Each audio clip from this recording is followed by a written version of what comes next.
జెండలు జత కట్టడమే మీ ఎజెండా, జనగుండల గుడి కట్టడమే Jagan agenda.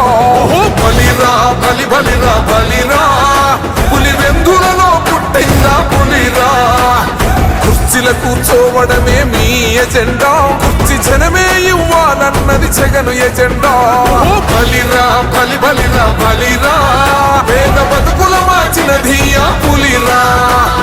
Governance లో ఎప్పుడు చూడని అభివృద్ధి ఈ రోజు జరుగుతా ఉంది. మొట్టమొదటిసారిగా స్కూళ్లు మారుతా ఉన్నాయి, రూపురేఖలు మారుతా ఉన్నాయి. హాస్పిటల్స్ కు మొట్టమొదటిసారిగా ప్రివెంటివ్ కేర్ అన్నది దేశానికే పరిచయం చేస్తా ఉన్నాం బుల్లెట్ క్లినిక్స్ ద్వారా. ఈ 4 సంవత్సరాల కాలంలోనే ఏకంగా మా అన్న ప్రభుత్వంలో మరో 4 సీపోర్ట్స్ ఈ రోజు వేగంగా కట్టడం జరుగుతా ఉంది అని కూడా చెప్పండి. భయమెరుగని ఆ పేరుకు హడలు, అసలంచబోడు ఎవడికి